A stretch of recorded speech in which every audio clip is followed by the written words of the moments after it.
प्रश्न पहिला, बुद्धिवादाचे जनक असे कोणास म्हटले जाते? Option 1 Gopal Ganesh Agarkar, option 2 Dadabhai Naoroji, option 3 Rabindranath Tagore, option 4 Subhash Chandra Bose.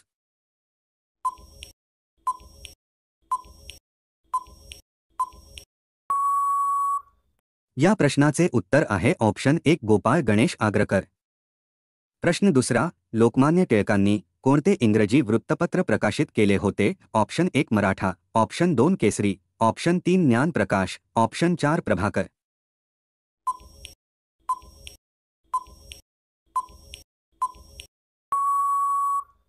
या प्रश्नाचे उत्तर आहे ऑप्शन 1 मराठा.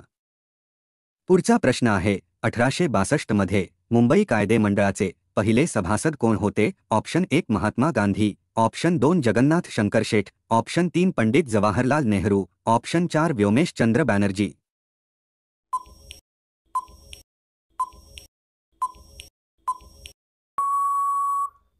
या प्रश्नाचे उत्तर आहे ऑप्शन 2 जगन्नाथ शंकर शेठ.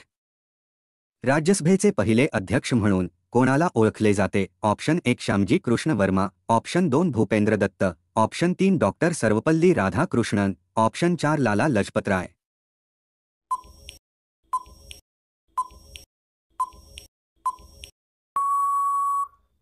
या प्रश्नाचे उत्तर आहे ऑप्शन 3 डॉक्टर सर्वपल्ली राधाकृष्णन. तर राज्यसभेचे पहिले अध्यक्ष डॉक्टर सर्वपल्ली राधाकृष्णन होते. तसेच ते भारताचे पहिले उपराष्ट्रपती देखील होते.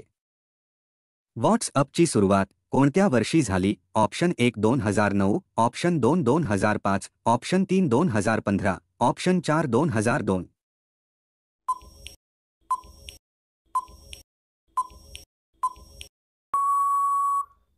या प्रश्नाचे उत्तर आहे ऑप्शन 1 2009.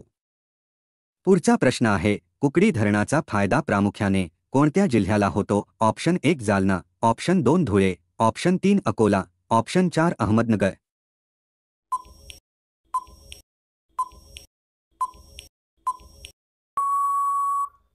या प्रश्नाचे उत्तर आहे ऑप्शन 4 अहमदनगर.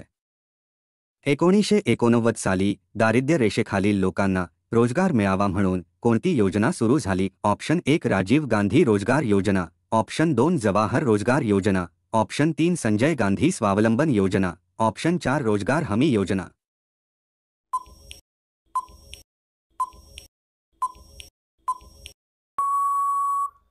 या प्रश्नाचे उत्तर आहे ऑप्शन 2 जवाहर रोजगार योजना. आनंदवन ही कुष्ठरोग्याची सेवा देणारी संस्था कोणत्या जिल्ह्यात आहे? Option 1 Nagpur, option 2 Yavatmal, option 3 Chandrapur, option 4 Sangli.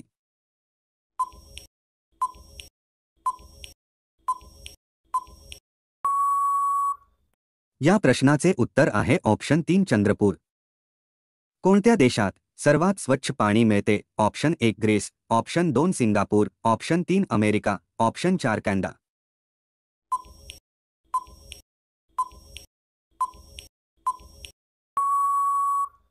या प्रश्नाचे उत्तर आहे ऑप्शन 1 ग्रीस.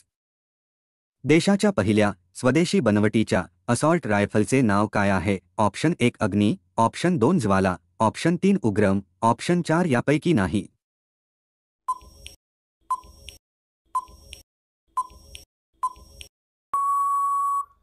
या प्रश्नाचे उत्तर आहे ऑप्शन 3 उग्रम. तर संरक्षण संशोधन आणि विकास संघटनेने उग्रम ही असॉल्ट रायफल लॉन्च केली. डीआरडीओने ही रायफल एका खासगी कंपनी आणि पुण्यातील डीआरडीओ प्रयोगशाळेतील armament research and development establishment यांच्या सहकार्याने विकसित केली आहे.